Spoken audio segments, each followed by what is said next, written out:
राहुल, काय झालं तुला? आज इतनी देर क्यों लगा रहा है तैयार होने में? आई देख ना, बाल बन ही नहीं रहे। ला इधर दे। बाल नहीं बन रहे?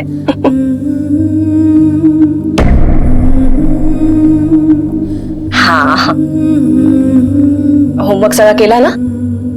और स्कूल में ज्यादा मस्ती मत करना। हाँ, तुम्हारे काका अगले हफ्ते तक हमें पैसे दे रहे, तो स्कूल टीचर से बात कर लेना। हाँ, कि अगले हफ्ते तक हम स्कूल की फीस भर देंगे। हाँ, देख। हाँ आई सांग ना, तू बिना देखे मेरे बाल कैसे बना लेती है? खरं सांगू, मैं देख सकती हूँ। म्हणजे? मन की आंखों से। मन की आंखों से मुझे सब पता चल जाता है। जैसे कि आज मुझे पता था कि तुम्हें हलवा खाने का बहुत मन कर रहा है, तो मैंने आज तुम्हारे टिफिन में हलवा भर दिया। सच? हाँ। चलो चलो, अब लेट हो रहा है। बाय आई। हाँ, और धीरे जाना, दौड़ना नहीं। आई आता काय काय? आई हाँ देख, एक दिन तो जरूर देख पाएगी।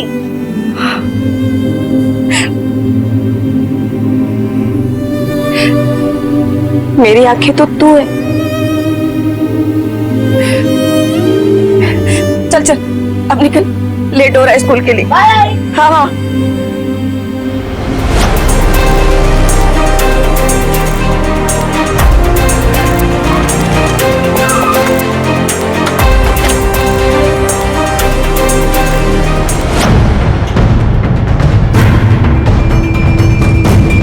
कौन हो सकता है बच्चा और किसने इसे इतनी बेरहमी से मारा होगा?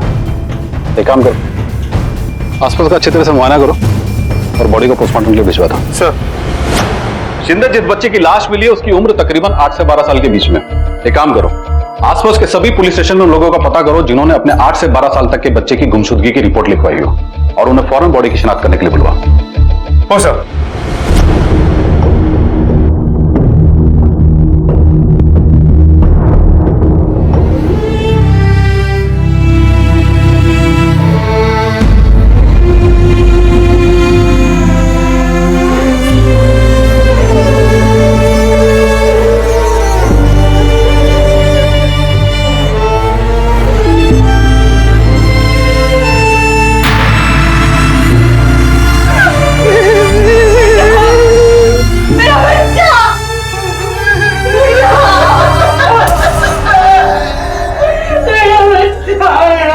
बच्चे फूलों की तरह निर्मल और कोमल होते हैं, हम उन्हें पूरी हिफाजत से रखते हैं, उनकी देखभाल में कोई कमी नहीं छोड़ते। अगर उन्हें कोई मामूली सी चोट या खरोच भी आ जाए तो हम बर्दाश्त नहीं कर पाते। आखिर किसी की एक बच्चे के साथ क्या दुश्मनी हो सकती है? इस केस ने दरिंदगी की सारी हदें पार कर दी। एक बच्चे की निर्मम हत्या ने सबको झकझोर कर रख दिया। लेकिन क्या आगे ऐसे कई और बच्चे इस भयानक जुर्म का शिकार बनने वाले हैं? ये केस हमारे बच्चों की सुरक्षा के संगीन मसले पर एक सवालिया निशान है। बच्चे की मौत लोअर बॉडी पार्ट डैमेज और एक्सेसिव की ब्लीडिंग की वजह से हुई है। बच्चा काफी दर्द से गुजरा होगा मरने के पहले। इसके लिए हाथ पांव पर रस्सी के निशान हैं। इसका मतलब है हाथ और पांव बांधकर लोअर बॉडी पार्ट को डैमेज किया गया होगा। और मारने वाले ने जख्म के ऊपर एंटीसेप्टिक सॉल्यूशन भी लगाया है। आपकी किसी से कोई दुश्मनी? साहब, गरीबों की किसी से क्या दुश्मनी होगी साहब? मुन्ना को आखिरी बार आप लोगों ने कहां देखा? आज स्कूल गया था, स्कूल की छुट्टी में दोस्तों को दिखाई दिया। इसके बाद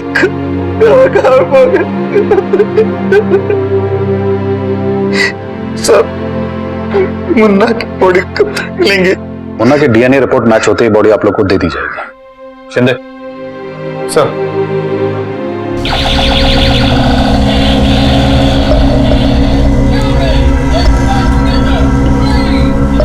राहुल,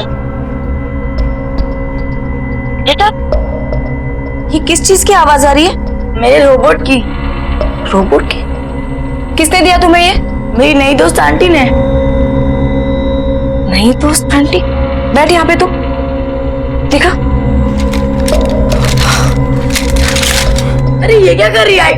टूट जाएगा। देखो ये जिस किस का भी है ना, उसे वापस कर देना, ठीक है? अरे ये क्या है? मैं उन्हें वापस नहीं दूंगा, उन्हें बुरा लग जाएगा। एक तो मैं कुछ मांगता हूँ तो तू दे नहीं पाती मुझे, और कोई और कुछ देता है तो भी मना कर देती है। देख, बकवास बंद कर। ये जिस किसका भी है ना वापस लौटा देना, समझा तू? तू बहुत बुरी आई, मुझे नहीं खाना है खाना वाना। राहुल,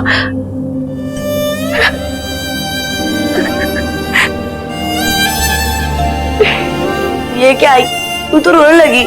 मैं तो ऐसे ही कह रहा था।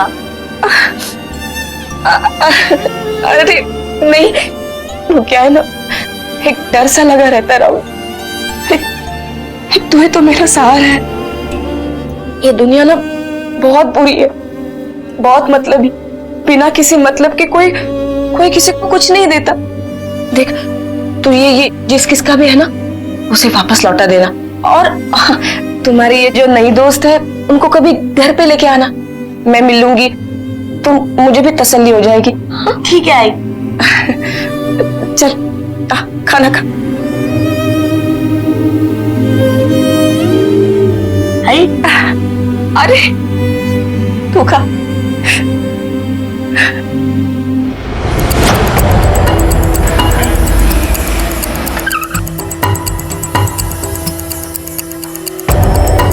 सलाम साहब। अंकल गोला दो ना। पैसे लाओ।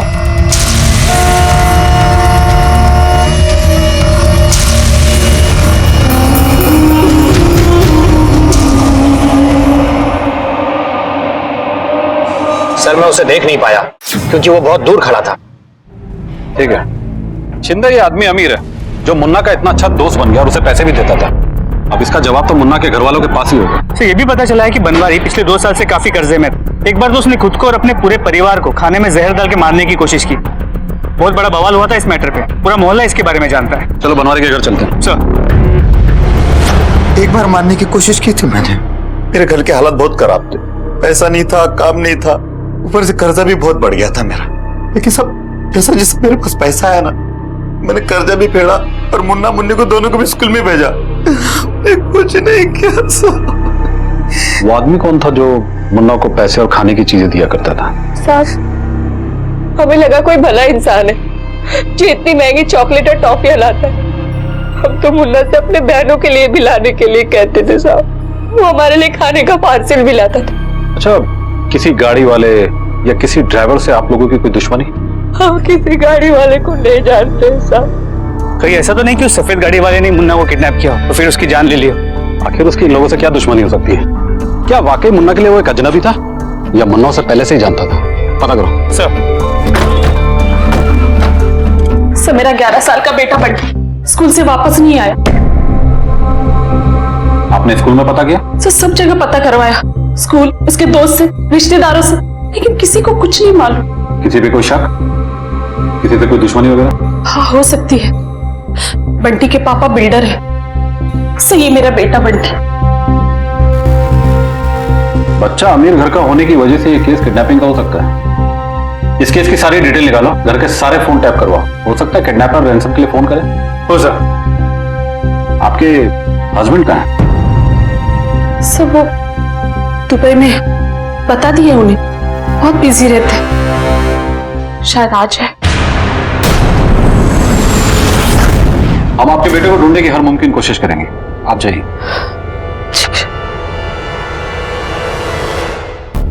सर, बड़ा अजीब बात है, बेटा गायब है और वो खुद काम में बिजी। शिंदे, ये केस कहीं मुन्ना के केस से रिलेटेड तो नहीं है? क्योंकि बंटी भी ठीक उसी तरह स्कूल के बाहर से गायब हुआ है। We have to be very careful. Rahul, वो खिलौना तुमने वापस कर दिया ना? हाँ, वो तो कब का वापस कर दिया। ये आवाज किसकी है? वो बाहर किसी बस की आवाज होगी आई। हाँ, बहुत अच्छा किया तुमने खिलौना वापस कर दिया। और उस आंटी से भी कह दिया कि मुझसे वापस ना मिले, और वो कहने लगी कि वो तुझसे मिलने आएगी। ठीक है, शाबाश।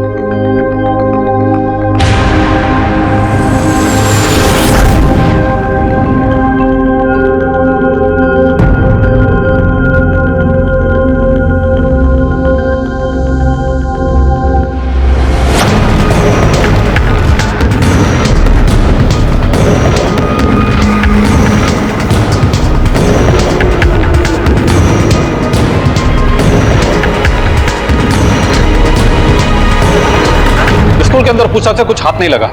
शायद ये मामला बाहर का लगता है।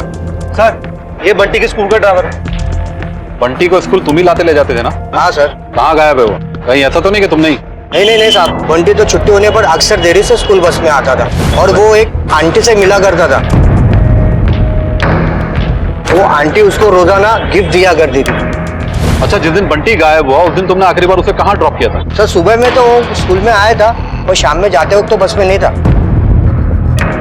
ठीक है, चलो। ठीक है सर। कोई खबर मिली बंटी की? बंटी की तो खबर नहीं मिली, मगर एक आंटी की खबर जरूर मिली है, जो बंटी से छुट्टी के बाद स्कूल में मिलने रोजाना जाया करती थी। आप ऐसी किसी आंटी को जानती हैं? आंटी? ऐसी कोई आंटी नहीं है। ऐसी एक आंटी है जो बंटी से मिलने रोजाना स्कूल जाया करती थी और उसे गिफ्ट भी दिया करती थी। गिफ्ट? हाँ, आजकल बंटी स्कूल से काफी गिफ्ट लाता था और कहता था कि उसके किसी दोस्त ने उसे गिफ्ट दिया है। मैंने उसको समझाया कि दोस्तों से गिफ्ट मत ले, क्योंकि हमें किसी चीज की कमी नहीं है। क्या मैं वो गिफ्ट देख सकता हूँ? हाँ, अभी लेके आती हूँ।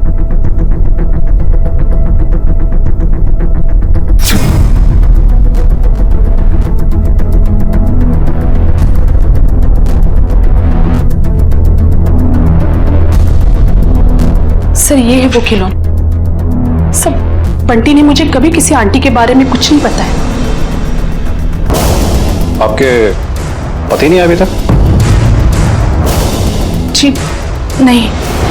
हम अपने बच्चों को बड़ी उम्मीदों के साथ इस दुनिया में लाते हैं, जी जान से उनकी परवरिश करते हैं, पर क्या हम अपने बच्चों को अच्छी तरह से जानते हैं? क्या हमारे बच्चे बेझिझक बिना किसी दबाव के अपने मन की सारी बातें हमें बताते हैं? कहीं हमारा डर, हमारा अनदेखापन उन्हें हमसे दूर तो नहीं कर रहा है? और अगर ऐसा है तो माता पिता को एक ऐसा वातावरण बच्चों को देना होगा जहां वो अपने मन की बात दूसरों से करने से पहले अपने माँ बाप से करें, और इसकी पहल भी पेरेंट्स को ही करनी होगी। हमारे बच्चे हमारी जिम्मेदारी है और उन्हें सही और गलत का फर्क बताना हमारा कर्तव्य है। और यहाँ इस केस में पुलिस भी अपने कर्तव्य से कोई समझौता नहीं कर रही थी। शिंदे, मुन्ना के केस में एक अंकल और बंटी के केस में आंटी, दोनों का मोडस ऑपरेंडी भी एक जैसे ही है, बच्चों को गिफ्ट और पैसे देकर उनसे दोस्ती करना। कहीं ऐसा तो नहीं ये दोनों एक साथ मिलकर ये काम कर रहे हैं? सर, उन दोनों को कोई जानता है नहीं, किसने भी देखा है काफी दूर से देखा है, तो स्केच नहीं बनवा पा रहे। आसपास के सभी थानों में पता करो, कहीं बच्चों की ऐसी गुमशुदगी की रिपोर्ट तो दर्ज नहीं कराई गई जिन्हें गिफ्ट और पैसे देकर किडनैप किया गया हो। अब ये केवल गिफ्ट ही हमारे पास हैं जो किडनैपर तक पहुंचा सकते हैं। पता करो गिफ्ट कौन से शॉप से लिए गए। सर,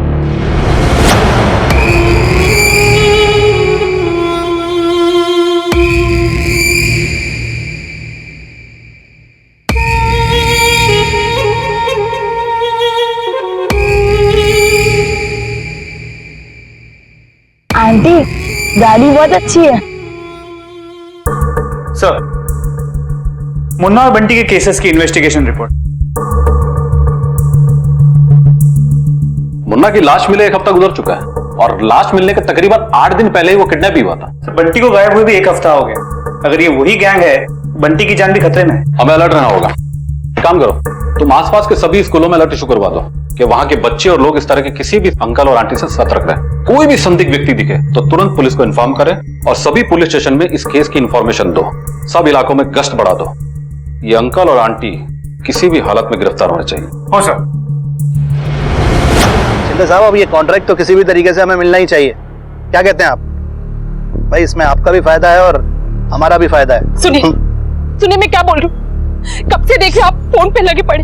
हमारा बंटी खो गया आपको, लेकिन कुछ चिंता ही नहीं है। जब से आए तब से फोन पे लगे पड़े। कुछ तो कीजिए। शिंदे साहब, मैं 5 मिनट में कॉल बैक करता हूँ। अरे वो बात में बस मुझे अपनी किसी भी चीज में उलझाने की कोशिश मत करो तुम, समझी तुम? ऐसा कैसे नहीं उलझने? अरे हमारा बेटा है वो। एक बच्चे की निर्मम हत्या और दूसरे बच्चे की गुमशुदगी ने पुलिस की नींदें उड़ा दी थी। किसी ने कातिल को देखा नहीं था और ना ही कातिल का कोई सुराग पुलिस को मिल पाया था। पुलिस को यह केस जल्द से जल्द सुलझाना था, क्योंकि उन्हें डर था कि कातिल के निशाने पर अगला कोई और भी हो सकता है। इस केस को 1 हफ्ता बीत चुका था, लेकिन कातिल अब भी खुलेआम घूम रहा था।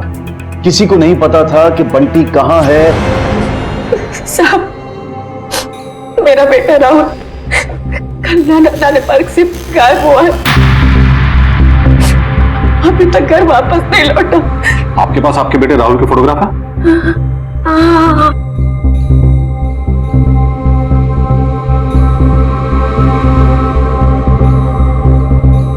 एक बात बताइए, आपके बेटे राहुल को आजकल कोई गिफ्ट दे रहा है? कोई अंकल या कोई आंटी? आपको कैसे पता?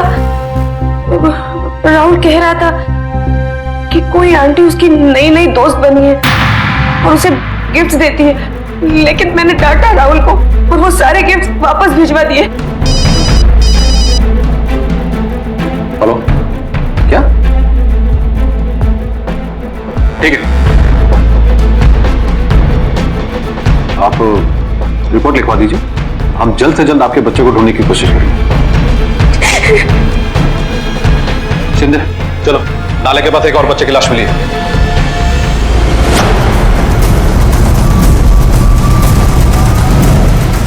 चलिए हटिए, चले पीछे हटिए, पार्टी भागे गया ना, भागे हटी गया ना, हटिए।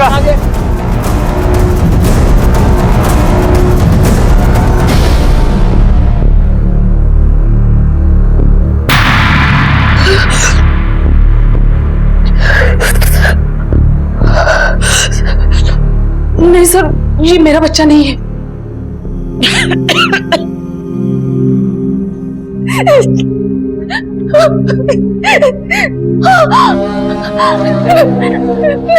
नहीं नहीं नहीं, ये मेरा बेटा नहीं है, ये मेरा राहुल नहीं है। मैं 12 साल से इसके बाल बना रही हूँ, ये मेरा राहुल नहीं है। इसके कान में तो छोटे नहीं है।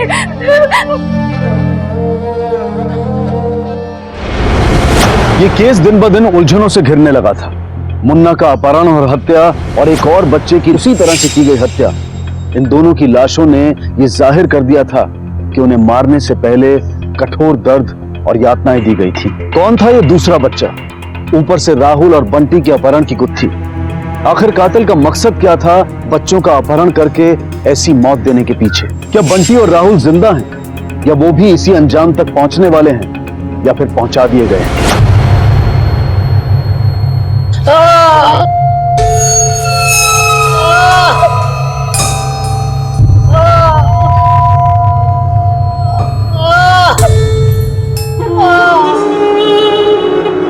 अंकल, उस रूम में किसकी आवाज आ रही है? खाना खा लो।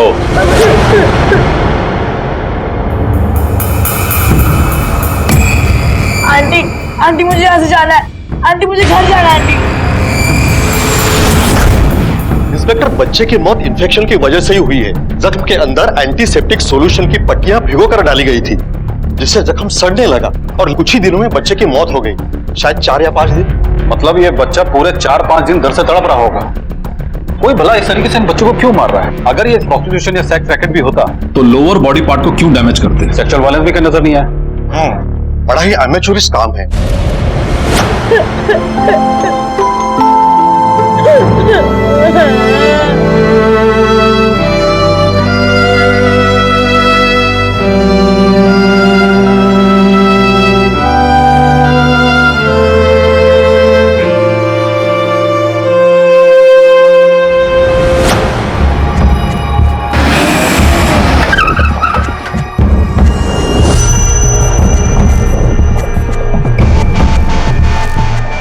Yes sir. ये गिफ्ट आप ही की शॉप से खरीदी गई है? देखता हूं सर।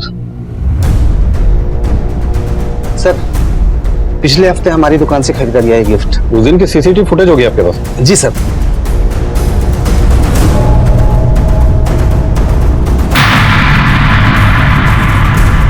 इस फोटो का साइबर सेल भेजो और पता करो कि ये फोटो एनलार्ज हो सकती है। सर एक मिनट।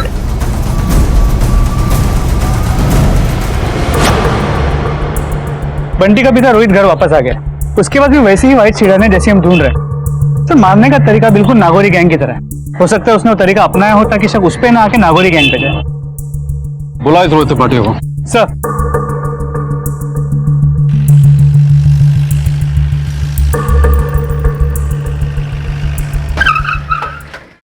हमने तेरी पूरी जन्म कुंडली निकाली रोहित, और पता चला है कि तू कभी बंटी के स्कूल गया और ना ही कभी उसकी टीचर से मिला।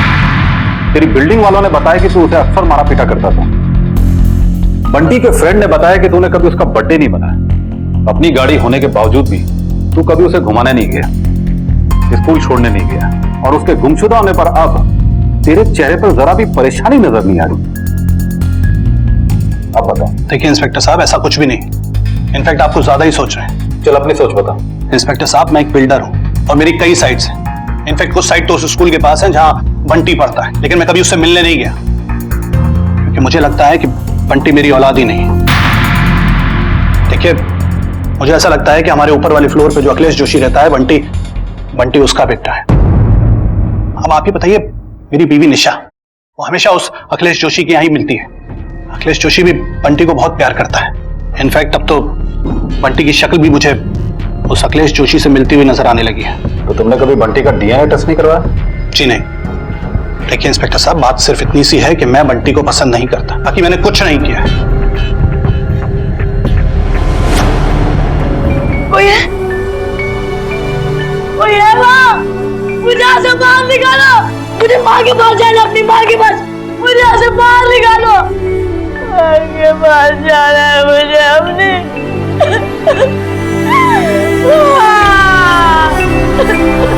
सर, सीसीटीवी में जो औरत नजर आई थी उसके फोटो को हमने एनलार्ज कर लिया है, लेकिन वो फोटो की क्वालिटी कुछ खास अच्छी नहीं है, इसके लिए चेहरा क्लियर नजर नहीं आ रहा।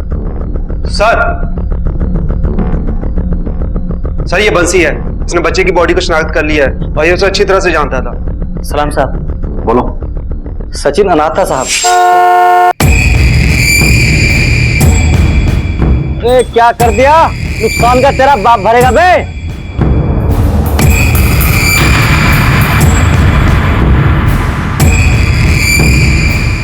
तो ये लो अपने 50 रुपए और मस्त वाली अदरक की चाय बनाओ मेरे अंकल के लिए। अबे कौन से अंकल पैदा हो गए तेरे?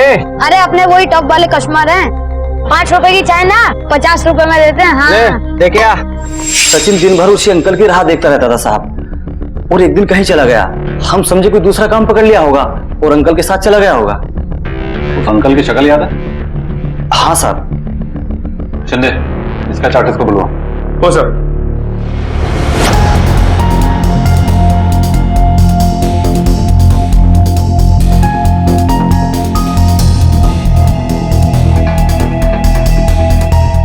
हाँ साहब, ये वही अंकल है। शिंदे, इस अंकल के बारे में सभी पुलिस स्टेशन पे पता करो, कहीं कोई रिकॉर्ड तो नहीं है, और यहाँ के लोकल पेपर में भी इसकी फोटो पब्लिश करो। ये आदमी हमें जल्द से जल्द चाहिए। हो सर।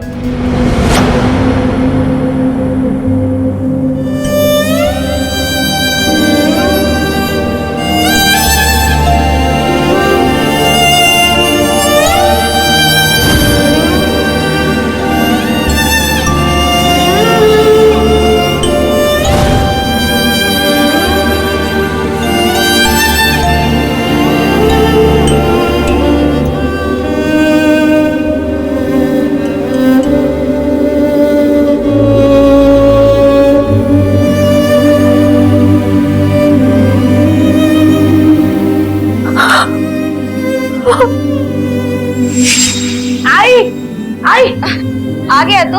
अरे ये सब छोड़, ये देख मैं तेरे लिए क्या लाया हूँ। क्या ये चश्मे कहाँ से लाके आया? अरे आई, पहले ये पेन के देख। अरे दिखा। नहीं दिखा। अरे किसने दिया, बोल ना, कहाँ से लेके आया? ये पेन। अब कुछ दिखा? नहीं बाबा, नहीं दिखा। नहीं। आई तू देखना, एक दिन तू सब कुछ देख पाएगी। तू बैठ, देख ऐसा कुछ नहीं होने वाला। अरे क्यों नहीं होगा? तुझे पता है इस शहर की सबसे बड़ी आई डॉक्टर मेरी अच्छी दोस्त बन गई है। कहानियां बनाना तो कोई तुझसे सीखे।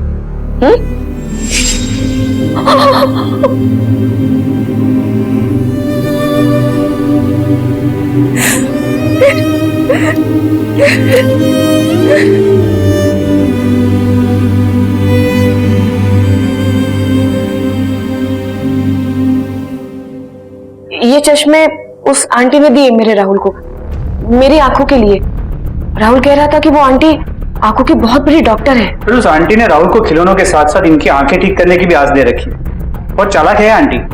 इस अंकल आंटी की जोड़ी ने बच्चों की मजबूरियों के साथ साथ उनकी जरूरतों को भी ढाल बना रखा है। शिंदे, अभी हम किसी भी बात को इग्नोर नहीं कर सकते हैं। एक काम करो, इस शहर के जितने भी लेडी आई डॉक्टर्स हैं उनका डेटा निकालो और उस गिफ्ट शॉप वाली सीसीटीवी फोटो से मैच करो। हो सकता है कुछ ना कुछ तो जरूर मिलेगा। हो सर।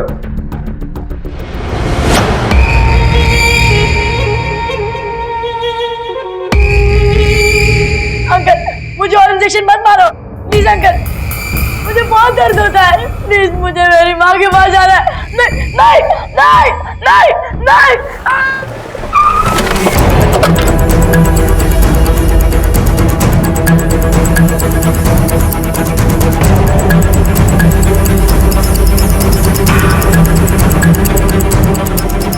एक और बच्चे की लाश, ये भी 8 से 10 साल के बीच लगता है।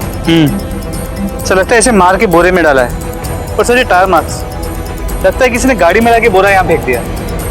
मारने का तरीका बिल्कुल वही है। बॉडी को पोस्टमार्टम के लिए भिजवाता हूँ और गुमशुदा बच्चों के माँ बाप को शनाख्त के लिए बुलाओ। सर देख नहीं सकती, लेकिन महसूस तो कर सकती हूँ ना। यहाँ पे जब आती हूँ तो मेरा कलेजा मुंह में आता है।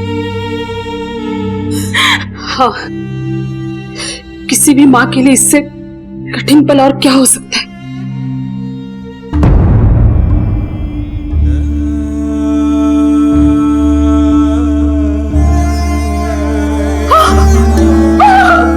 ये तो मेरा बेटा पट्टी है।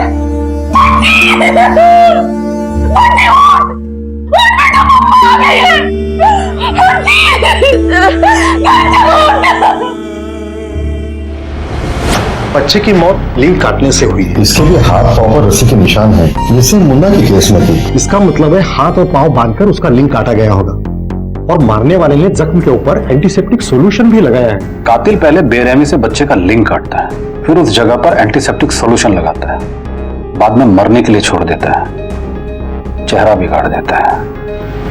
पहले मुन्ना फिर सचिन और अब बंटी कातिल का शिकार बन चुके थे। मुन्ना और सचिन के केस में किसी अंकल का हाथ दिखाई दे रहा था और वहीं दूसरी तरफ राहुल और बंटी के केस में किसी आंटी के होने की आशंका नजर आ रही थी। लेकिन इतना तो साफ था कि ये औरत और आदमी साथ मिलकर काम कर रहे थे। पुलिस के पास आंटी की सीसीटीवी फुटेज और अंकल का स्केच तो था, मगर कोई ठोस कामयाबी हाथ नहीं लग रही थी। पुलिस कातिल या कातिलों का मकसद जानने के लिए दिन रात एक कर रही थी।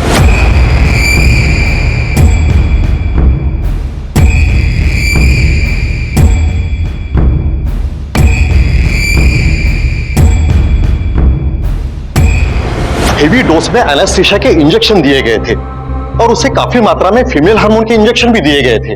बच्चे के लिंक काटने के बाद भी उसे 3-4 दिन तक रोज कम मात्रा में एनेस्थीसिया के इंजेक्शन दिए गए थे। यह शायद इसलिए कि वो दर्द से कम तड़पे, और ग्लूकोज और खाने की मात्रा तो ये 3-4 दिनों में तो ना के बराबर थी। बच्चे को रॉन्ग ड्रग्स, स्टारवेशन और इंजुरी ने मार डाला। डॉक्टर, ये हार्मोनल इंजेक्शन क्या होता है? ये इंजेक्शन मेल की बॉडी में फीमेल के हार्मोन्स बढ़ाता है, जिससे मेल की बॉडी में फीमेल जैसे चेंजेस होते हैं। सारे विक्टिम्स लड़के ही, कोई क्यों इन मासूम बच्चों को ये इंजेक्शन दे रहा है? अच्छा डॉक्टर, इस तरह के हार्मोनल इंजेक्शन और एनेस्थीसिया किसी भी मेडिकल से आसानी से मिल जाते हैं? एनेस्थीसिया का इंजेक्शन तो सिर्फ डॉक्टर को ही मिलता है और हार्मोनल चेंजेस की दवाइयां सिर्फ प्रिस्क्रिप्शन पे ही मिलती है। सर कहीं ऐसा तो नहीं कि अंकल और आंटी के साथ लड़कों ने कोई बुरा बर्ताव किया और वो अपना बदला लड़कों के साथ इस तरह ले रही है? Thank you doctor. शिंदे, पता करो ये हार्मोनल इंजेक्शन कौन कौन सा मेडिकल में मिल रहे हैं और किस किस ने खरीदा। सर यही है वो दुकान और यहीं पे आया था वो। ये आदमी आपके यहाँ पे आया था।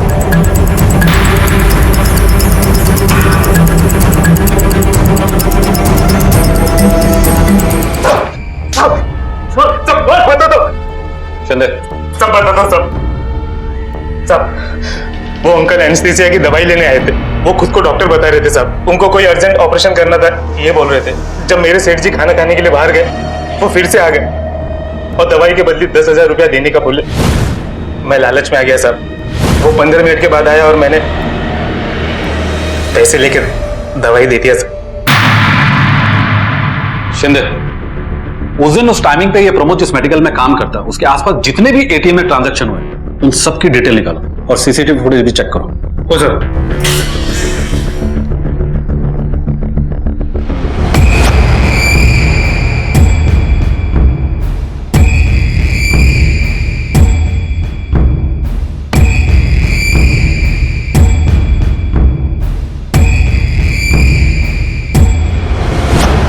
मेडिकल शॉप के आसपास 3 एटीएम्स और उस वक्त तीनों एटीएम्स में मिला के कुल 25 एंट्रीज हुई थी सर। उनमें से इसे देखिए, इसकी शक्ल इस स्केच से मैच करती है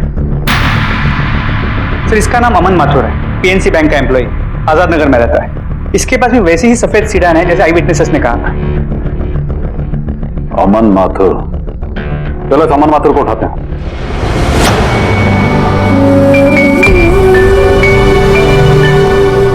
मैंने आपकी सारी बातें मान ली।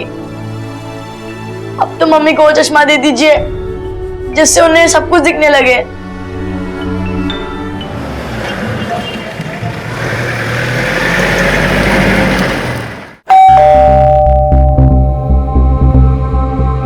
अमन माथुर वो तो नहीं है, कहाँ गया? उन्होंने संन्यास ले लिया है। 1 महीने से ज्यादा हो गया, मेरी उनसे मुलाकात भी नहीं हुई है। आपके पति ने संन्यास लिया और आपने उन्हें रोका तक नहीं? एक्चुअली वो बहुत ही जिद्दी किस्म के इंसान थे, किसी की भी नहीं सुनते। पिछले 1 साल में जो उनके अंदर बदलाव आया ना, उस वजह से उन्होंने मुझसे बात करना भी बंद कर दिया था। आप लोगों की कोई औलाद? हमारी शादी को 17 साल हो गए, लेकिन हमारी कोई औलाद नहीं है। आखिर क्या कहकर गए थे? कुछ नहीं, उन्होंने कहा कि मुझे गृहस्थ जीवन से संन्यास लेना है, इसीलिए मुझे नौकरी, घर, सब कुछ छोड़कर चले गए वो। और उनकी कार? कार तो वो अपने साथ ही लेकर गए हैं। कमाल का संन्यास लिया आपके पति ने। संन्यास लेने गए वो भी पूरे मोह माया के साजो सामान के साथ। शिंदे, अमर माथुर के कॉल डिटेल चेक किए तो उसका नंबर पिछले 1 महीने से बंद है और कॉल रिकॉर्ड के मुताबिक उससे पहले उसके सारे कॉल्स ऑफिशियल कॉल्स थे। मुझे इस औरत पर भी शक हो रहा है। इसके फोन टैप करो और इस पर निगरानी रखो। अमर माथुर की कार को ट्रेस करो, सारे पेट्रोल पंप और सारे सिग्नल के सीसीटीवी फुटेज चेक करो। हो सर।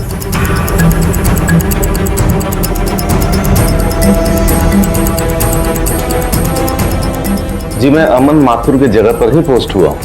सुनने में आया है कि वो बहुत ही अच्छे मैनेजर थे। ठीक है, थैंक्स। सर, इनके पास अमन को लेकर कोई इन्फॉर्मेशन है। बोलो। मैंने कई बार अमन सर को लेडीज वॉशरूम में जाते हुए देखा है। एक बार तो मैंने उन्हें पकड़ लिया तो उल्टा मुझ पे भड़क पड़े। Sir, ladies toilet. Gents toilet गंदा रखते हो, जाकर साफ करो उसको। मुझे तो लगता हाफिज की किसी लेडीज के साथ उनका चक्कर था। अमन सर का हम में से किसी के साथ कोई रिलेशन नहीं था। मगर न जाने क्यों साल भर पहले से उन्होंने आदमी के बजाय हमारे साथ रहना शुरू कर दिया था। पहले हमें अजीब सा लगा, मगर बाद में सब नॉर्मल लगने लगा। वो मेकअप के साथ साथ ज्वेलरी तक हमारे साथ डिस्कस करते थे। आपने उनसे इस चेंज की वजह नहीं पूछी? जी पूछा था तो उन्होंने बताया कि उनकी पत्नी हमेशा उनसे शिकायत करती है कि उनको औरतों की पसंद नापसंद के बारे में कुछ पता नहीं चलता। शायद उनका उनकी पत्नी के साथ कुछ ठीक नहीं था। वो बहुत वर्कहॉलिक है। नौकरी छोड़ने से 1 दिन पहले उन्होंने बहुत सा काम 1 दिन में कंप्लीट कर लिया था। कौन सा काम? आई थिंक कोई सीज प्रॉपर्टी वेरिफिकेशन की फाइल थी। ये हस्बैंड वाइफ का चक्कर कुछ समझ में नहीं आ रहा शिंदे। बात कुछ और ही है। हस्बैंड ऑफिस के लोगों को बेवकूफ बना रहा है और वाइफ हमें। अमन के घर का सच बाहर निकालो।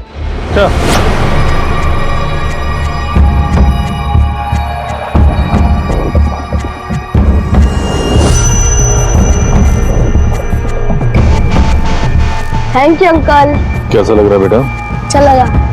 अंकल हम कहाँ जा रहे हैं? बेटा, हम वहीं जा रहे हैं जहां तुम्हें बहुत मजा आएगा और वहां ना तुम्हें एक नई मम्मी भी मिलेगी।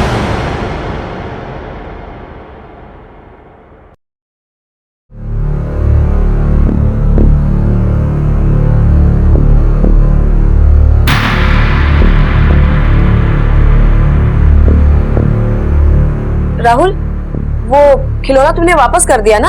हाँ, वो तो कब का वापस कर दिया।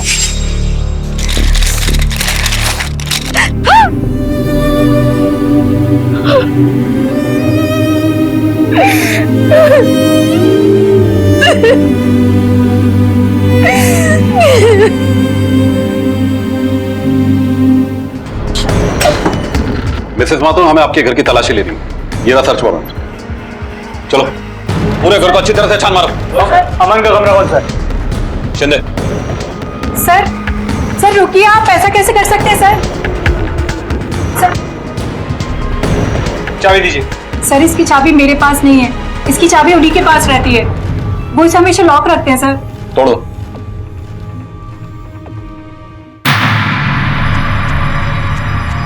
ये कपड़े? ये सारा सामान आपका है? नहीं सर, मैं तो खुद सरप्राइज हूँ कि अमन की अलमारी में ये कपड़े कहाँ से आए। मिसेस माथुर, कहीं ऐसा तो नहीं आपके पति की लाइफ में कोई दूसरी औरत? हो सकता है सर, क्योंकि पिछले 1 साल से उनका जो रवैया था ना, वो मुझसे ठीक से बात तक नहीं करते थे। सर कहीं ऐसा तो नहीं कि ये वही औरत है जो अमन के साथ मिलकर इन सारी घटनाओं को अंजाम दे रही है? देखिए मिसेस माथुर, जो कुछ भी है सच सच बता दीजिए, मामला बहुत ही गंभीर है। सर मेरे पति शायद तंत्र मंत्र की विद्याएं सीख रहे थे। वो इस कमरे को घंटों बंद रखते थे। कमरे के बाहर चीखने चिल्लाने की आवाजें आती थी सर, नाचने गाने की आवाजें आती थी। कभी कभी तो ऐसा लगता था कि वो खुद से बात कर रहे हैं या फिर देवी माता से बातें कर रहे हैं। जब उनका कमरा खोलकर देखती थी तो सिंदूर फला मिलता था सर। कहीं ऐसा तो नहीं संतान प्राप्ति के लिए आपके पति इन बच्चों की बलि दे? नहीं नहीं सर, कैसी बातें कर रहे हैं आप। वो तो बच्चों से बहुत प्यार करते थे। हालांकि हमारी कोई औलाद नहीं थी, लेकिन ऐसा कभी भी नहीं हो सकता कि वो बच्चों की बलि दें। सर सीज प्रॉपर्टी के डॉक्यूमेंट्स। इन प्रॉपर्टीज को अच्छी तरह से चेक करो। हेलो सर, मैंने माथुर की गाड़ी को बड़कल नाका की तरफ जाते हुए देखा है। क्या? गुड, हम लोग अभी पहुंचते हैं। चंदे चलो।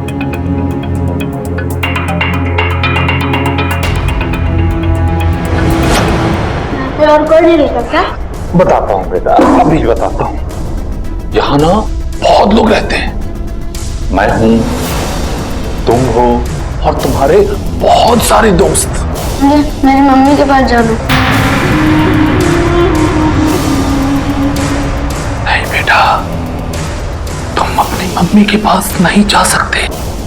अब तुम्हारी नई मम्मी तुम्हारे सामने आएगी।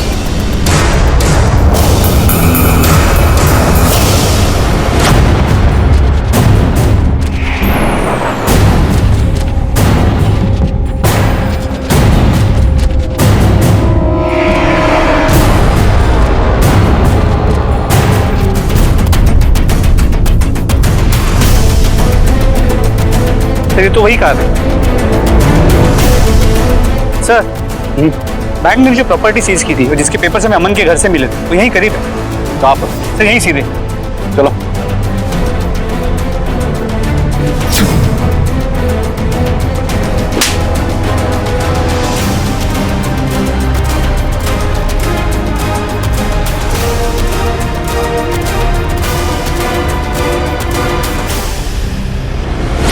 क्यों किया ये सब तूने? मैंने पूछा क्यों किया ये सब तूने? बोल।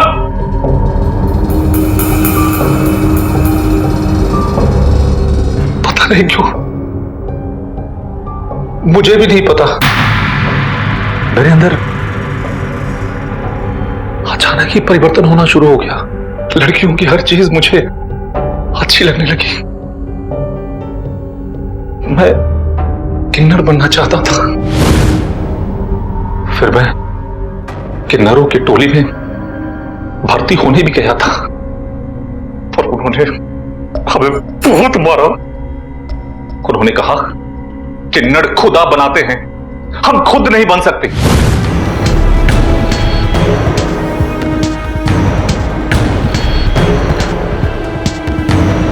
मैंने सोचा अपना ग्रुप खुद ही बनाते हैं,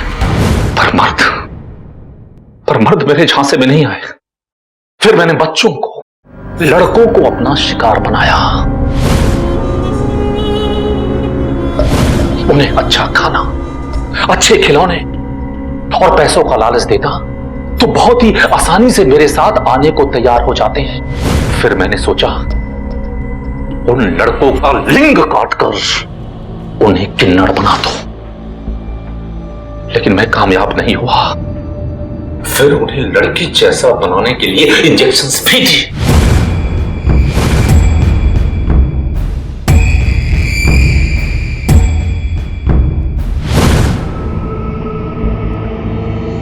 लेकिन तुझे उन मासूम बच्चों को इतनी दर्द भरी मौत देते हुए जरा भी दया नहीं आई। नहीं, मैं उन्हें मारना नहीं चाहता था।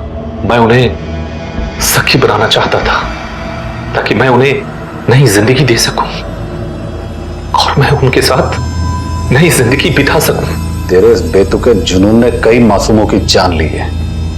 तेरे इस जुर्म के लिए मौत की सजा भी बहुत कम है। तुम्हारी डीएनए रिपोर्ट आ गई रोहित। बंटी तुम्हारा ही बेटा है। काश तुमने बंटी को अपने बेटे जैसा प्यार दिया होता तो उसे बाहर के लोगों से प्यार ढूंढना नहीं पड़ता।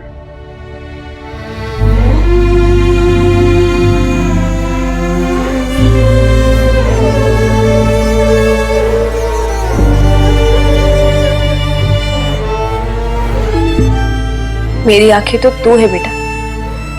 कहां चला गया था अपनी मां को छोड़कर?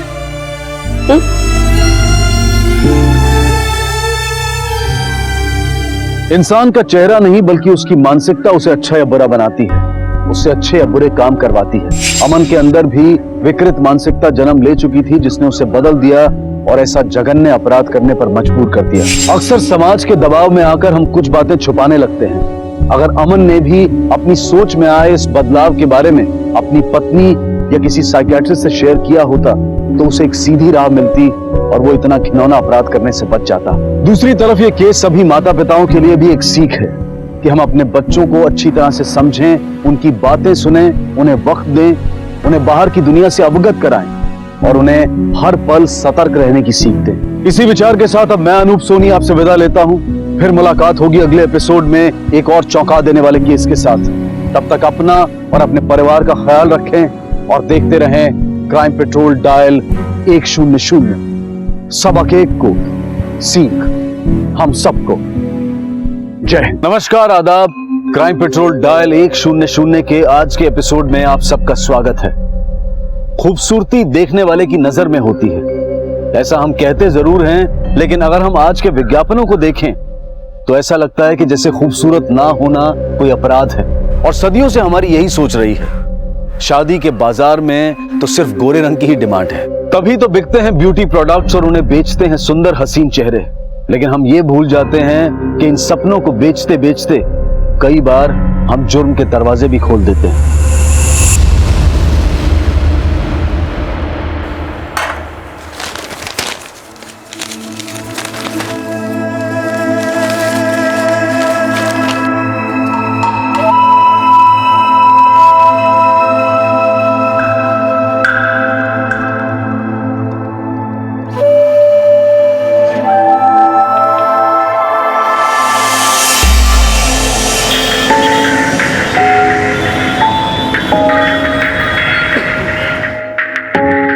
Good morning. इंटरव्यू है आज।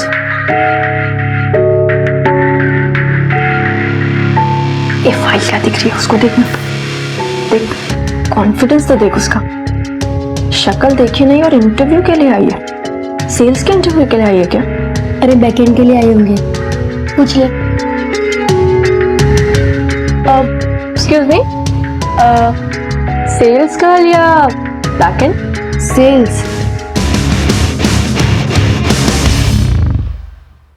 वो क्या है ना, अभी तक अपनी जिंदगी बैकेट में जीती आई हूँ, पर अब सोचा कि सामने से भी दुनिया देख लूं। बहुत अच्छी सोच है आपकी। अरे हाँ हाँ हाँ जी, ठीक है ना। अरे सुनिए, मैं आपको बाद में फोन करता हूँ और फिर डिटेल में बात कर लेते हैं, ठीक है ना? कैसा रहा इंटरव्यू?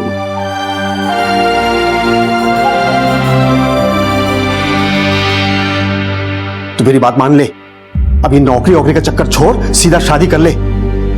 मुझे एक और ना नहीं सुननी पापा। अरे ना नहीं है, ये देख शुरुआत से हाँ है। अब तू खुद ही पढ़ के देख ले, उन्हें छोटी और सावली लड़की ही चाहिए। तो बेटे में ही खोट होगी ना पापा। तू ना अपनी ये सोच, अगर इसी अकड़ में रही ना तो उम्र ढल जाएगी, 30-32 की हो जाएगी, फिर कौन करेगा तुझसे शादी? सुन, मैंने तय कर लिया है, रिश्ता अच्छा है, तेरी शादी यही होगी बस। मतलब आपको अच्छा लगता है ना पापा, मेरी बेइज्जती होती है बार बार? मुझे नहीं करनी है कोई शादी। तेरी शादी यही होगी बस, अब और कोई सवाल नहीं, ठीक है?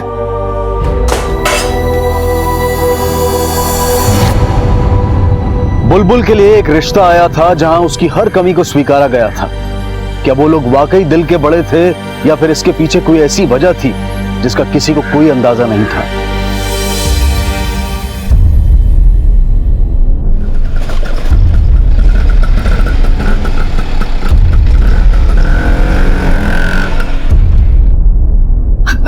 सब अरे मैडम सुनिए ना, वो बुलबुल नहीं मिल रही, रिपोर्ट लिखानी है मुझे।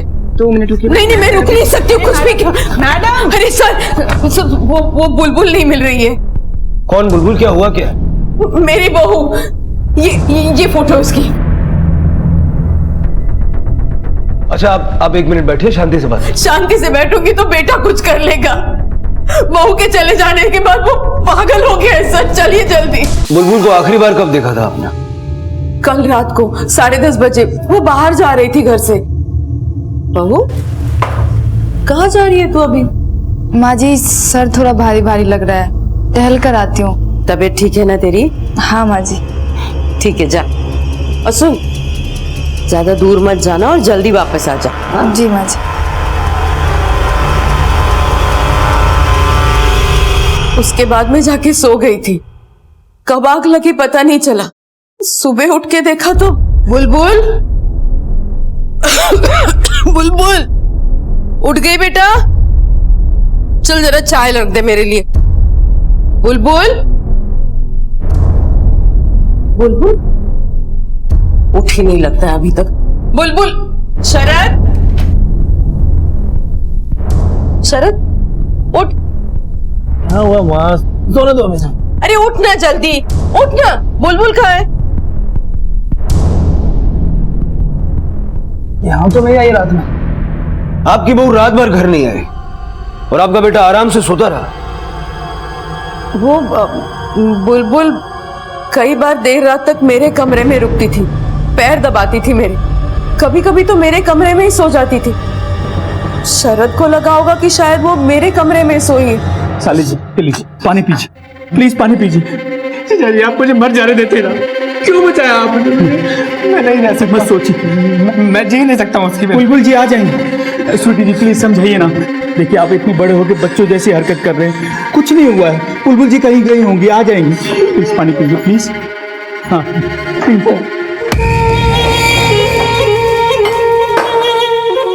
क्या ड्रामा लगा रखा है? सारा घर सर पे उठा रखा है। स्वीटी जी आप साले साहब का दर्द नहीं समझती।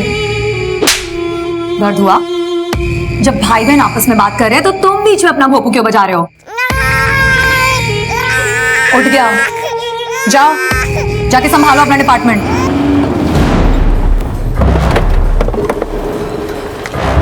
आइए।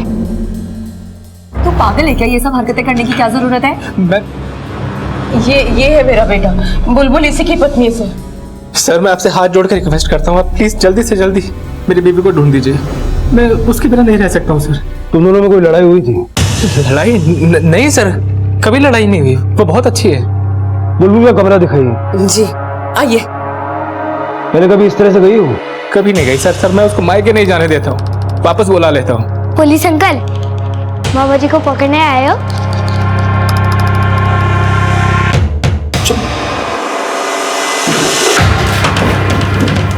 इनकी चाबी दीजिए। ये लीजिए। सर कल रात को जब बुलबुल टहलने गई थी तो उस समय मैं अपना नेल पेंट हटा रही थी और उसके बाद मैं सोने चली गई। वो एक्चुअली टाइम पे सोना पड़ता है ना, मैं थोड़ी हेल्थ कॉन्शियस हूँ वरना डार्क सर्कल्स आ जाते हैं। और आप? सर मैं इनका जीजा हूँ, मतलब स्वीटी जी मेरी पत्नी है। तो आपको कब पता चला कि बुलबुल घर पर नहीं है? सर सुबह सुबह मम्मी जी की आवाज सुनकर मेरी नींद खुल गई थी। चोरी हुई है। अरे गहने नहीं है इसमें, कौन चुरा के लेके गया? सब बुलबुल के गहने थे इसमें। और मेरी बहू और उसके गहने को लेकर चला गया सर। ऐसा भी तो हो सकता है कि बुलबुल खुद अपने गहने लेकर गई। नहीं सर, बुलबुल ऐसा नहीं कर सकती। मैं अच्छी तरह से जानती हूँ अपनी बहू को। और कुछ गायब हुआ है? मेरा मतलब है बुलबुल के कपड़े या बैग या कोई और सामान। नहीं सर, बाकी सब तो है, सिर्फ गहने नहीं है। उसका किसी से कोई झगड़ा या कोई अनबन थी? शादी से पहले उसका किसी से कोई अफेयर रहा हो? सर ये कैसी बातें कर रहे हैं आप? मैंने आपसे कहा ना, हम दोनों एक दूसरे से बहुत प्यार करते थे। किसी से अफेयर नहीं है उसका कोई। आपने अपनी बहू के माँ बाप को इन्फॉर्म किया? नहीं, मैं इतना घबरा गई थी कि याद नहीं रहा कि फोन करूं। कहीं वो अपनी मायके तो नहीं चली गई? मैं फोन करके नहीं, अब आप फोन मत कीजिए, चोरी का मामला है। अगर वो अपने मायके गई है तो हमें उसे अलर्ट नहीं करना है।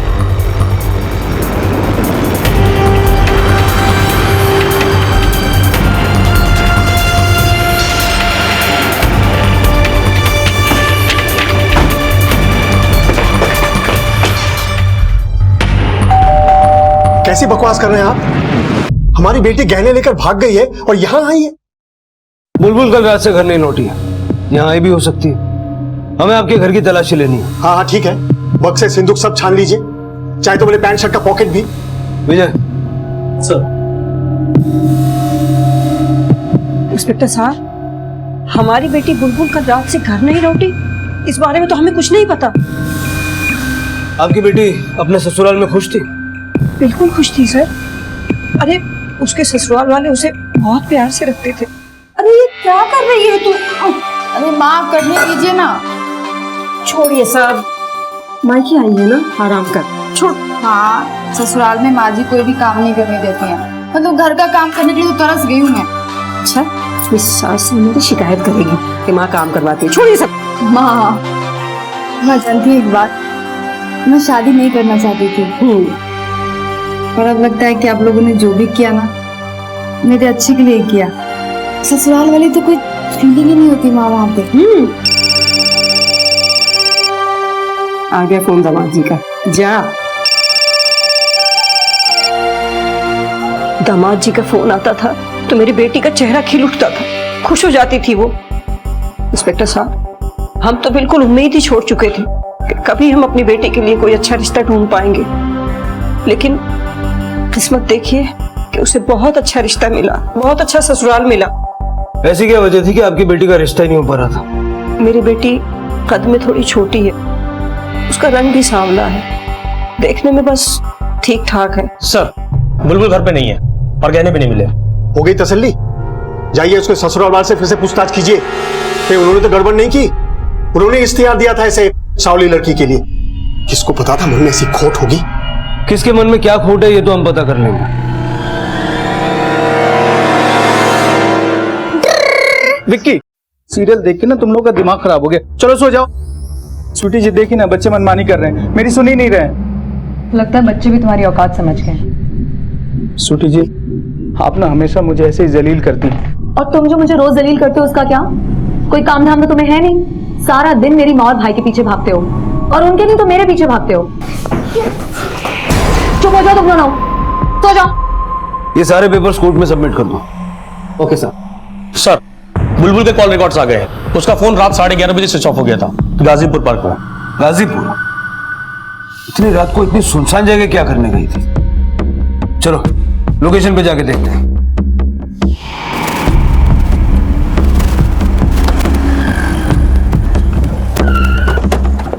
विजय, पूरा पार्क छान मारो, चारों तरफ देखो, सबसे पूछताछ करो।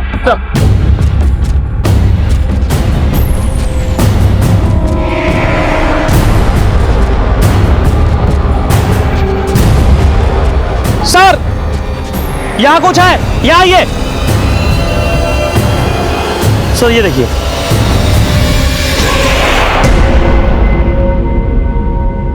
साले साहब लीजिए, थोड़ा सा खाना खा लीजिए। कब तक उदास बैठे रहेंगे? आपको खाना खिला के रहूंगा, लीजिए।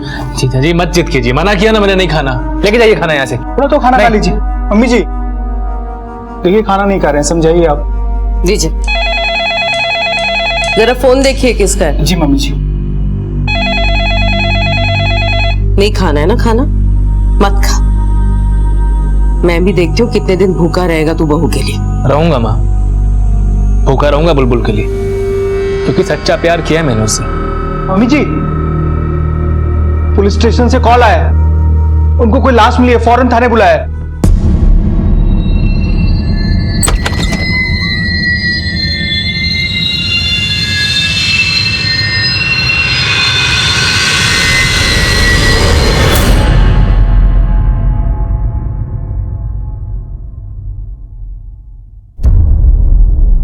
आप जानते हैं उस लड़की को? हाँ, वो हमारे घर के सामने जो पार्लर है वहां काम करती थी। सर, 1-2 बार गली में देखा है उसे। लेकिन सर मुझे ये समझ नहीं आ रहा है कि इस बात का बुलबुल से क्या कनेक्शन है। वो तो हमें अभी नहीं पता। इस लड़की की लाश हमें गाजीपुर पार्क में मिली, वहीं जहां पर बुलबुल के फोन की लास्ट लोकेशन है। उसके बाद बुलबुल का फोन स्विच ऑफ हो गया। मुझे एक बात बताइए, बुलबुल गाजीपुर क्यों गई होगी? गाजीपुर?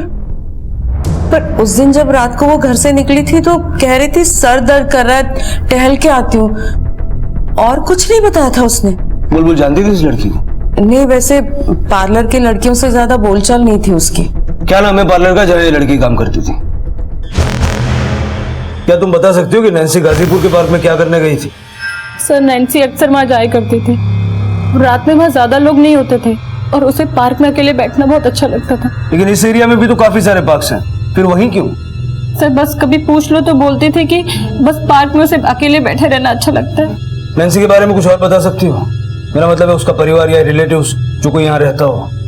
ऐसे तो हम लोग नेपाल के हैं साहब, लेकिन आजमगढ़ में आकर काम करते कई साल हो गए। फिर नैन्सी दिल्ली में आ गई और ब्यूटी पार्लर का काम करने लगी। हमारी एक लौती सहारा थी साहब। ऐसे कैसे हो गया हमारे साथ? बहुत अच्छी बेटी थी साहब, बहुत अच्छी बेटी थी। सर नैन्सी बहुत अच्छी लड़की थी सर मगर मैं बताती हूँ सर।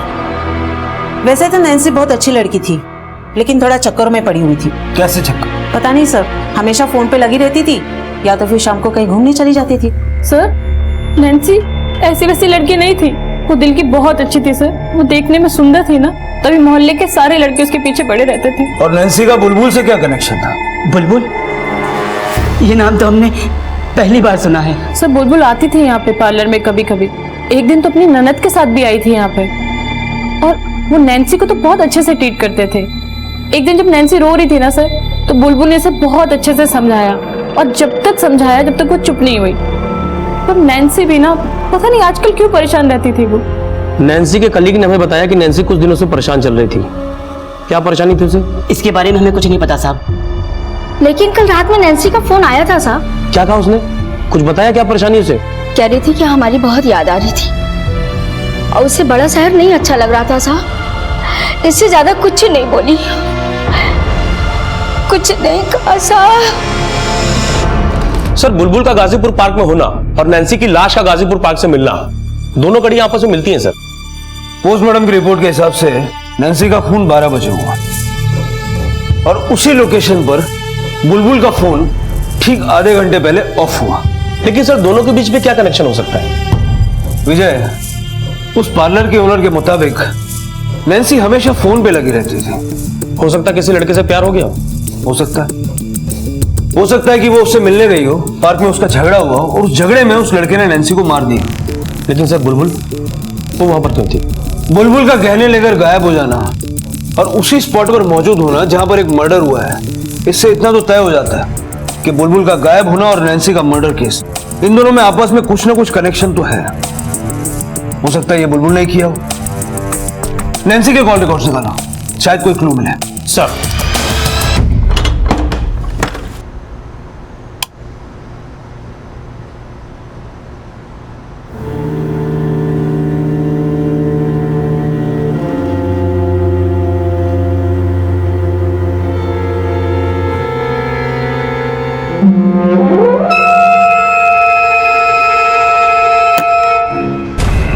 कौन है?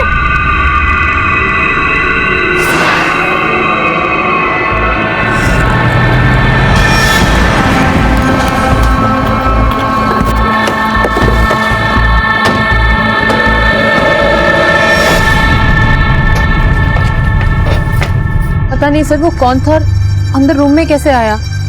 वो अचानक से रूम से बाहर निकल के भागा सर। फोर्स एंट्री के कोई निशान नहीं है यहाँ पर। इसका मतलब ये जो कोई भी है उसके पास तुम्हारे कमरे की डुप्लीकेट चाबी है। तुमने या नैन्सी ने कभी किसी को चाबी दी थी? नहीं सर। आपने दी थी? सर एक चाबी थी मेरे पास, तो मैं इनको दे दिया। ये आदमी था या औरत? Sir I am so sorry, लेकिन ये सब इतनी तेजी से हो गया मुझे पता ही नहीं चला कि कौन था सर। सर क्या था इस कमरे में जो ढूंढने के लिए वो आया था? तो नैन्सी के मर्डर से रिलेटेड तो कुछ नहीं था। मुझे एक काम करो, सारा कमरा अच्छे से चेक करो। सर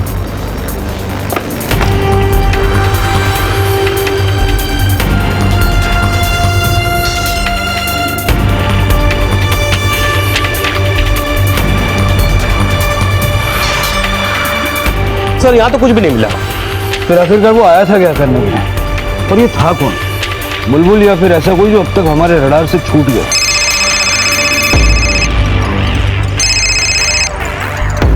हेलो, ठीक है सर। नैन्सी के कॉल रिकॉर्ड्स आ गए। वो किसी एक नंबर से लगातार टच में थी। किसी पुष्कर देसाई के नंबर रजिस्टर्ड है। ये कौन? सर हमारी टीम ने वो भी पता किया है कि बुलबुल का जेठ है।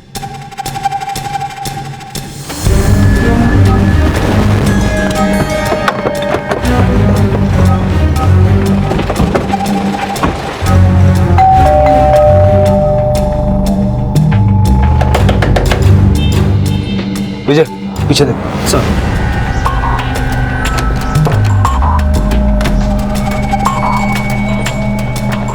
सर पीछे तो लॉक है। इनकी बहू मिसिंग है, उन्होंने कुछ पड़ी नहीं है। पूरा परिवार घर लॉक करके बाहर है। कहाँ गए ये लोग? आप पता नहीं सर, कुछ इमरजेंसी आ गई थी शायद हॉस्पिटल गए हैं।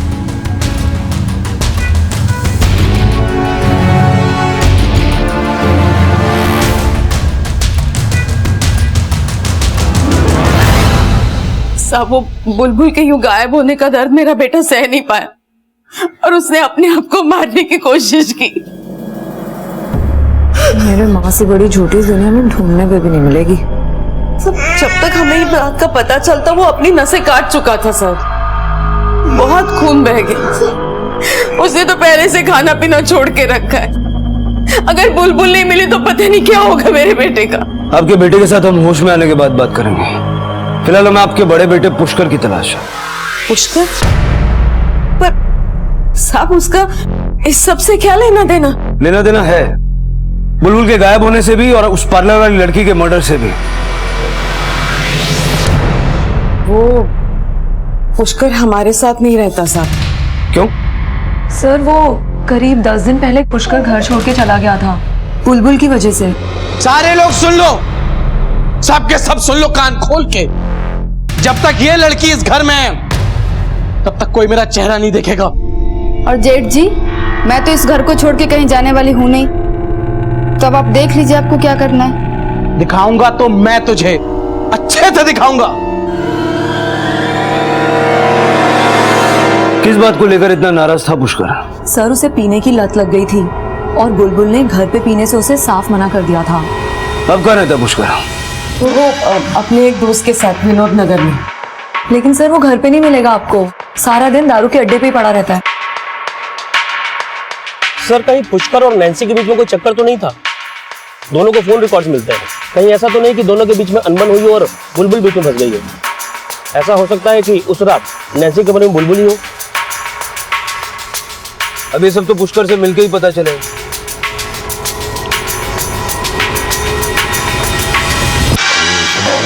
पुष्कर तेरा ही नाम है?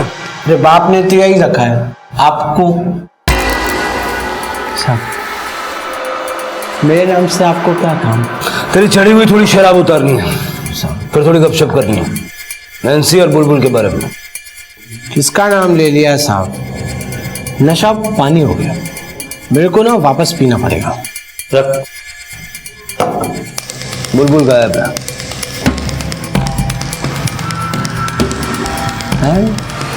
अच्छा हुआ, अब मैं आराम से घर जा सकता हूँ साहब। पहले तू सरकारी घर जाएगा, बाद में अपने घर जाएगा। अरे साहब अरे साहब सुनो, मैं बात सुनो तो साहब। उतर गई? बोल, बुलबुल कहाँ है?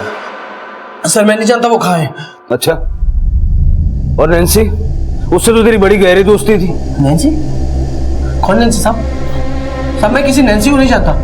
ये देख तेरे कॉल रिकॉर्ड्स, कितने सारे कॉल गए तेरे नंबर से नैन्सी को। साहब मैं नहीं जानता ये किसके कॉल, मैंने नहीं किया साहब। मैं किसी नैन्सी को नहीं जानता साहब। लगता है इसकी उतरी नहीं, थोड़ा नींबू पानी पिलाओ इसे।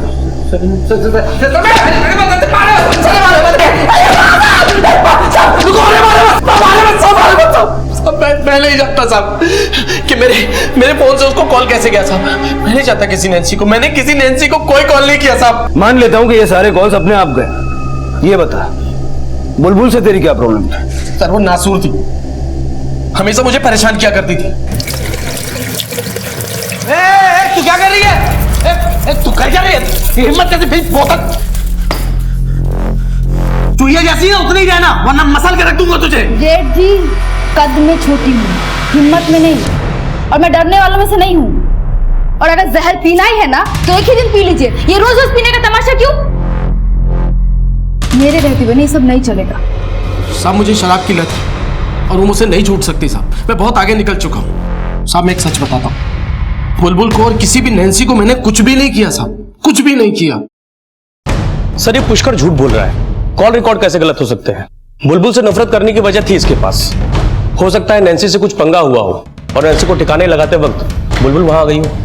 और बुलबुल कभी गलत होते हुए देख नहीं सकती, इसलिए पुष्कर ने या तो उसे मार दिया या फिर किडनैप करके कहीं रखा है। लेकिन सर इतना तोड़ने के बाद भी पुष्कर अपनी बात पे क्यों अड़ा हुआ है? 21 अगस्त की रात को जब बुलबुल गायब हुई और नैन्सी का मर्डर हुआ, पता करो तब पुष्कर कहाँ था। अगर फोन पे इतनी बातें करते थे तो कभी ना कभी तो मिले होंगे, किसी न किसी ने तो इन्हें मिलते हुए देखा होगा। सर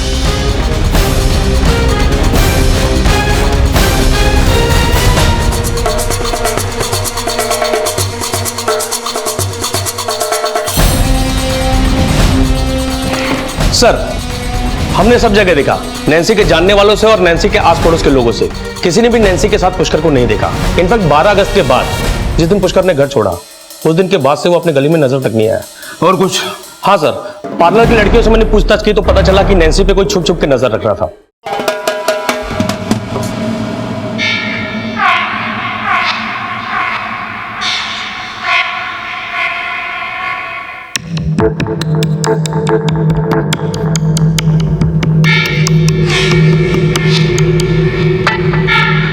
कुछ बताया उन्होंने किसको देखा था?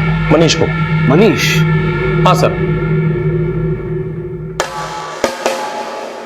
हो सकता है सर मनीष नैन्सी के पीछे पड़ा हो, क्योंकि मैंने पुष्कर के कॉल रिकॉर्ड्स को बारीकी से चेक किया तो पता चला कि 12 अगस्त के बाद पुष्कर के मोबाइल से नैन्सी को एक भी कॉल नहीं हुआ। मतलब पुष्कर के घर छोड़ने के बाद, राइट?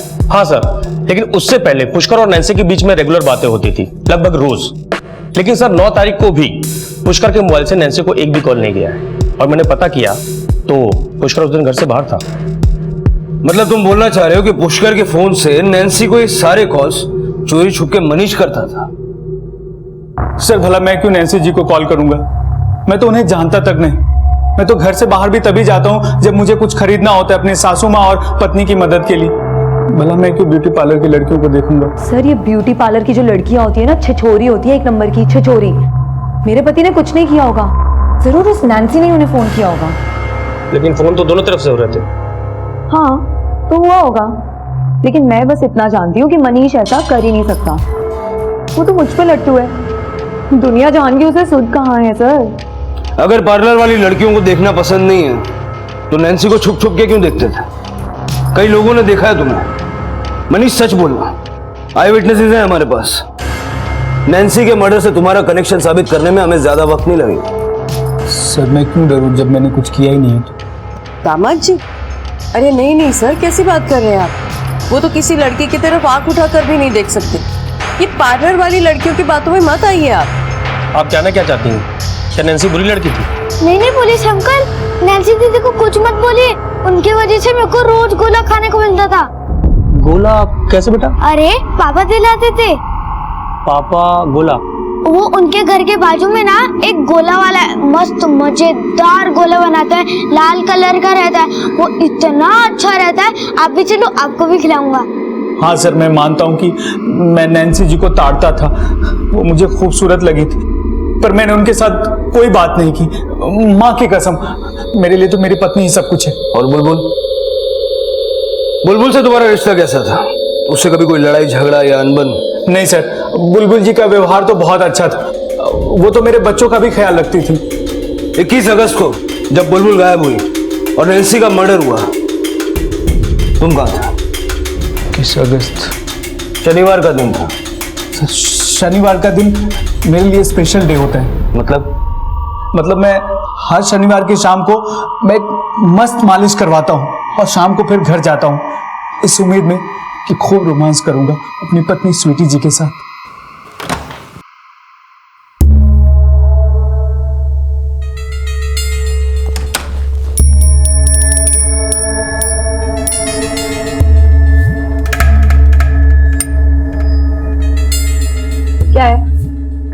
आज सैटरडे है ना, हाँ तो आज के दिन तो हमने रोमांस के लिए तय किया था। मूड नहीं है मेरा, क्या करूं? मेरा तो मूड है ना। दफा हो जाओ यहाँ से। पहले 3 बच्चे दे रखे हैं, मेरी कमर का कमरा बन चुका है। सारा दिन डाइटिंग करती हूँ और सिर्फ इनके पीछे भागती हूँ। स्वीटी जी ऐसे मत बोलो ना, मैं भी तो इन बच्चों का ख्याल रखता हूँ। हाँ, यही करने लायक हो तुम। इतने नालायक हो कि अब तो तुम्हें देख के मुझे कोई फीलिंग भी नहीं आती है। जाओ यहाँ से, चादर निकालो और सो जाओ नीचे जाके। सर मारना ही होता सबसे पहले मैं अपनी बीवी स्वीटी जी को मारता। मुझे बहुत तरस आती, हमेशा जलील करती है। नैन्सी जी और बुलबुल जी ने तो मेरा कुछ नहीं बिगाड़ा, भला मैं उन्हें क्यों मारूंगा। सर 21 तारीख को मनीष नाई की दुकान से सीधा अपने घर पे चला गया। रात भर उसकी लोकेशन घर पे ही थी। विजय, इस नैन्सी का इस परिवार से कुछ न कुछ तो लेना देना है। अगर पुष्कर और मनीष ये दोनों आदमी नहीं है तो फिर कौन हो सकता है? सर अब तो शरद ही बचता है, क्योंकि शरद दिखने में भी ठीक ठाक है और बुलबुल कुछ खास नहीं। हो सकता है शरद ही नैन्सी के साथ। बाथरूम में तुम्हारे कपड़े रखे, जल्दी चेंज करो, हम लोग घर जाते हैं। डॉक्टर से हमें पता चला कि तुम्हें घर जाने की इजाजत मिल गई है, लेकिन उससे पहले कुछ बातें करनी है। तुम्हारा और नैन्सी का क्या चल रहा था? मेरा और नैन्सी का? ये कैसी बातें कर रहे हैं सर आप मुझ पे शक कर रहे हैं? बुलबुल के लिए मैंने अपनी जान देने की कोशिश की है सर। सुसाइड अटेम्प्ट भी कानूनन जुर्म होता है, इसके लिए भी तुम्हें सजा मिल सकती है। खैर मैं जानता हूँ ये सब तुम्हारा नाटक है। नाटक? मैं नाटक क्यों करूंगा सर? मुझे अपने लिए बुलबुल जैसी ही पत्नी चाहिए थी। बिल्कुल सही कह रहा है मेरा बेटा, हमें बुलबुल जैसी बहू चाहिए थी। मैंने ही रिश्ता किया था इसका बुलबुल से, और अखबार में ऐड भी मैंने ही दी थी। क्यों? आपका बेटा तो दिखने में अच्छा खासा है, फिर आपको बुलबुल जैसी बहू क्यों चाहिए थी? वो मेरा बड़ा बेटा पुष्कर, उसकी वजह से। सब मेरा पुष्कर हमेशा से ऐसा नहीं था, लायक बेटा था मेरा, लेकिन एक गलत लड़की से शादी करके अपनी जिंदगी बर्बाद कर दी उसने। उस लड़की की खूबसूरती ने हमें मानो फांस लिया था, और वो गोरी चिट्टी लड़की मेरे बेटे की जिंदगी बर्बाद करके किसी और के साथ भाग गई। बहुत बड़ा सबक सिखा गई वो हम सबको।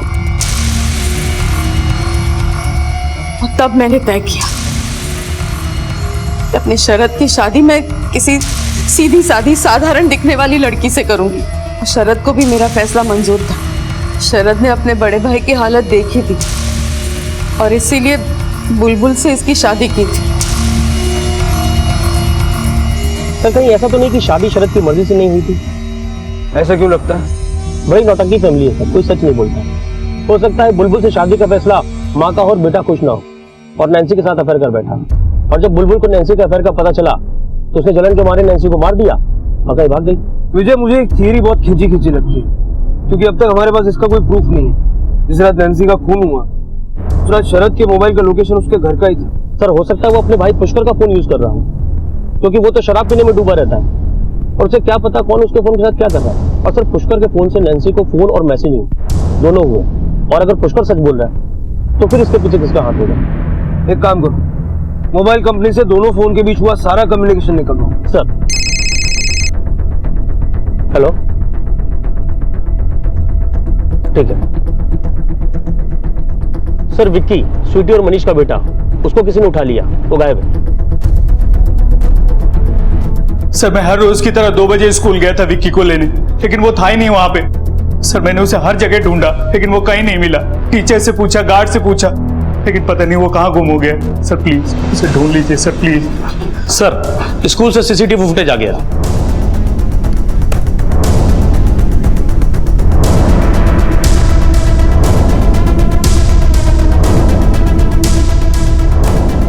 विकी इस बुरखे वाली औरत के साथ गया। मुझे लगता है इस बुरखे वाली औरत को विकी जानता हो, तभी उसके साथ गया। कहीं ये बुरखे वाली औरत बुलबुल तो नहीं है? विजय, हमने जितना बुलबुल के बारे में सुना है, मुझे नहीं लगता कि ये बुलबुल होगी। अब तक इस केस में पुलिस को बुलबुल एक विक्टिम लग रही थी, लेकिन विकी के अपहरण के बाद पुलिस को लगने लगा था कि कहीं इन अपराधों के पीछे बुलबुल तो नहीं। दूसरी तरफ शक के दायरे में बुलबुल का पति शरद भी था।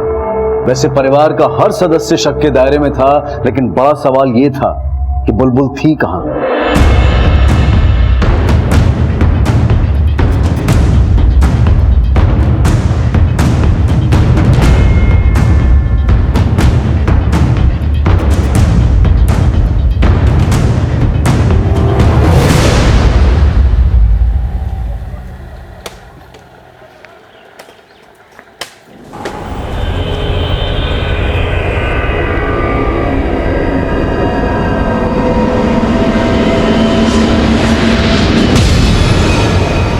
यहाँ के लोकल पुलिस स्टेशन से पीएसआई विकास जैन का फोन आया था।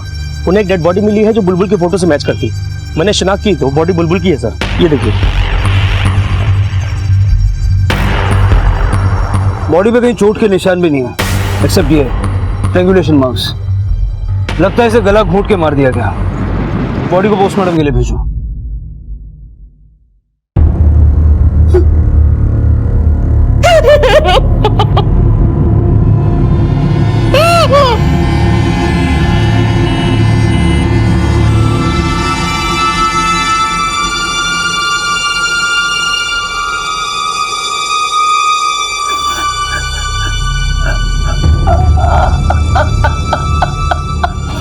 सर, बुलबुल की पोस्टमार्टम रिपोर्ट। मौत लगभग उसी वक्त हुई थी जब नैन्सी की मौत हुई थी, रात 12 बजे, और मौत गला घोटने से ही हुई है सर। विकी का किडनैपिंग करने वाली एक बुरखे वाली औरत है, हो सकता है वही खूनी हो। इन तीनों क्राइम्स का कोई ना कोई सिरा जाकर के बुलबुल के परिवार से जुड़ रहा है। सर, ये देखिए, सेक्सुअल असॉल्ट के लिए इन्वेस्टिगेट करते समय क्या सामने आया।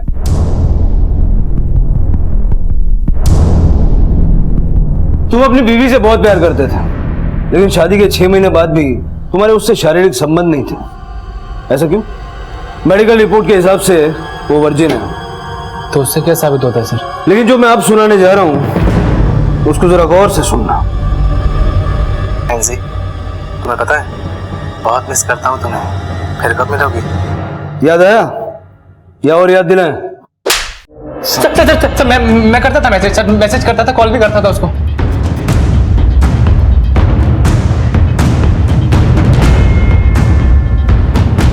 मैंने नैन्सी को देखा सर, अच्छी लगने लगी मुझे। मैं बात करना चाहता था उससे, उसको पटाना चाहता था सर। मैं गहने तूने चुराए थे? नहीं सर, गहने मैंने नहीं चुराए सर। मैं अपने घर के गहने क्यों चुराऊंगा? नैन्सी को देने के लिए? नहीं सर, हमारे घर के हालात इतने भी खराब नहीं थे सर कि अपनी बीवी के गहने चुराऊंगा। 21 अगस्त की रात को क्या हुआ था? मैंने नैन्सी का पीछा किया, उससे बात करना चाहता था मैं। मुझे पता था सर कि वो गाजीपुर के पार्क में जाके बैठती है, मैं भी वहीं गया। लेकिन सर मुझे पता नहीं चला कि कब बुलबुल मेरा पीछा करते करते वहां पहुंच गई। नैन्सी से मिलने आए थे ना? तुम्हें क्या करना है? ऐसा क्या देखते हो आप उसमें जो आपको मुझ में नहीं दिखता है? नैन्सी को देखकर, उससे मिलकर जो होता है ना, मुझे तुझे देखकर कभी हो नहीं सकता है। पत्नी हूँ आपकी, ऐसा कैसे नहीं होता है कुछ भी? सर, मैंने बुलबुल को धक्का दिया और घर चला गया। मैंने पलट कर नहीं देखा सर कि बुलबुल मेरे पीछे आ रही है कि नहीं आ रही है। मैं घर गया, सो गया। सुबह उठ के देखा तो बुलबुल थी नहीं, और इतने में पता लगा कि नैन्सी का खून हो गया। मुझे लगा कहीं बुलबुल ने तो नैन्सी को नहीं मार दी है, इसलिए सर मैंने ये अपने आप को जान से मारने का और ये भूखा रहने का नाटक शुरू किया सर।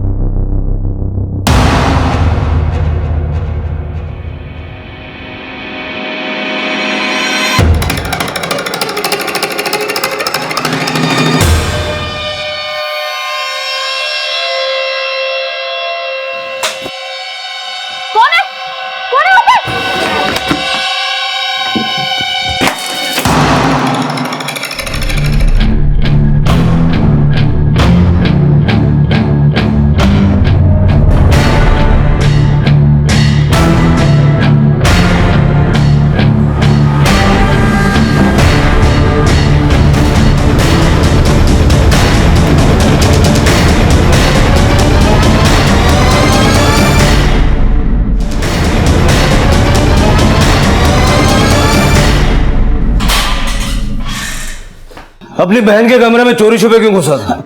कुछ नहीं सर, वो मैंने कुछ किताबें नैन्सी को दी थी। किताबें ढूंढने के लिए रात को चोरी से उसके कमरे में घुसा था? तेरी सारी डिटेल्स हैं हमारे पास।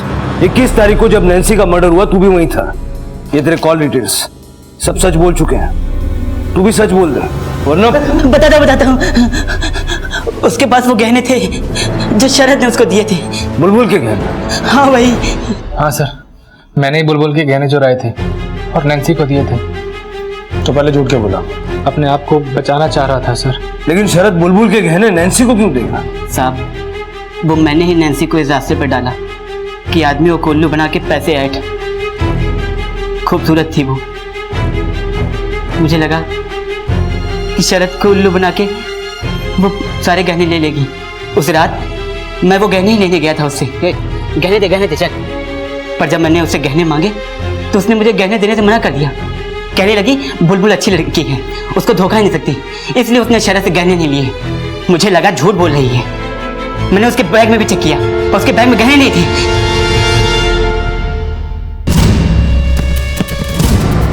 लेकिन फिर तू चोरी छिपे नैन्सी के कमरे में घुसा क्यों?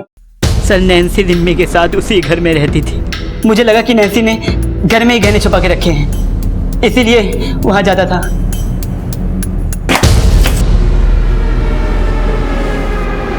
हाँ सर, बुलबुल के गहने लेकर तो गया था मैं पार्क में, पर नैन्सी ने लिए नहीं। तो वो गहने हैं कहाँ? मैंने छुपा दिए।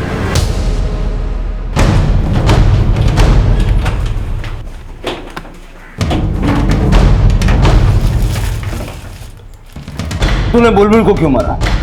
नैन्सी को मारते हुए उसने देख लिया था क्या? साहब, मैं सच बोल रहा हूँ, मैंने बुलबुल को नहीं मारा। जब मैं वहां पहुंचा तो बुलबुल थी ही नहीं। सीधा सीधा बोल, तूने बुलबुल को क्यों मारा? साहब, मैं सच बोल रहा हूँ साहब, मैंने बुलबुल को नहीं मारा।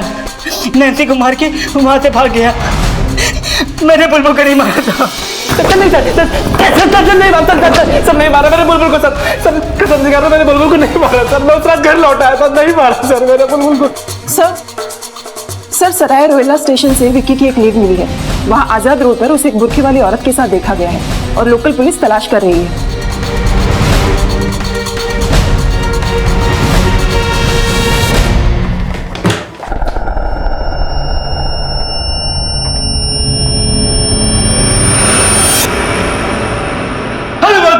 जोड़ दीजिए सर। मनीष जी, अपने एक बेटे की किडनैपिंग सीधा सीधा बताओ। बता रहा हूँ सर, विक्की ने मुझे बुलबुल जी के साथ पहले भी 1-2 बार बात करते हुए देख लिया था। सर, विक्की की आदत थी कि अगर वो कुछ भी देख लेता था तो वो किसी के सामने भी बता देता था।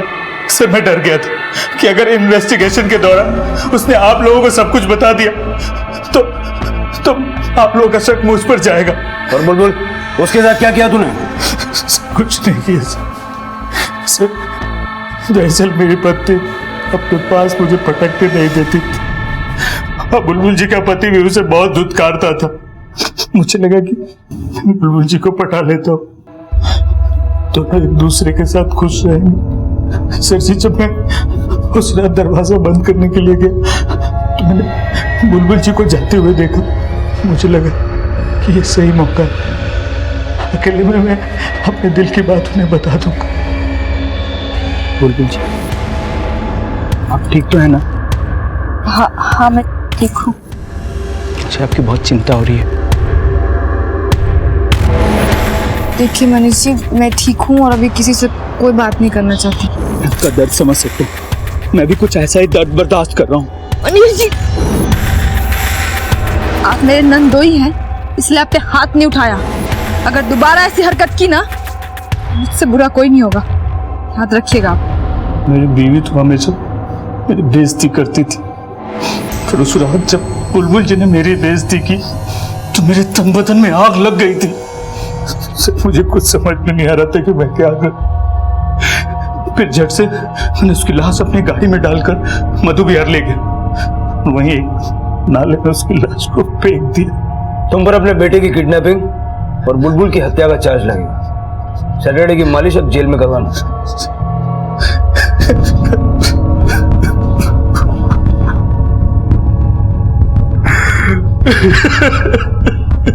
कहते हैं कि खूबसूरती सिर्फ चेहरे में ही नहीं, नीयत में भी होनी चाहिए।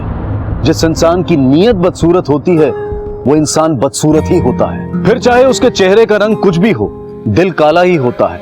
नैन नक्श चाहे कितने भी अच्छे क्यों ना हो, पर मन हमेशा गंदा ही होता है। और अगर ये बात बुलबुल की सास समझ जाती तो शायद बुलबुल और नैन्सी की जान बच सकती थी। हमारे देश में आज भी खूबसूरती को सिर्फ चेहरे से जोड़ा जाता है। ये बेहद जरूरी है कि हम अपने बच्चों को, अपनी आने वाली पीढ़ी को खूबसूरती को परखना सिखाएं। इंसान की सोच, उसके विवेक, उसके अंदरूनी अच्छाइयों को पहचानना सिखाएं। शायद तभी ये सोच मिट सकेगी। इसी विचार के साथ अब मैं अनूप सोनी आपसे विदा लेता हूं। फिर मुलाकात होगी अगले एपिसोड में एक और चौंका देने वाले केस के साथ। तब तक अपना और अपने परिवार का ख्याल रखें और देखते रहें क्राइम पेट्रोल डायल 100। सबक एक को, सीख हम सबको। जय हिंद। इस तरह के और भी एपिसोड देखने के लिए हमारे चैनल को सब्सक्राइब करें और बेल आइकन दबाना ना भूलें।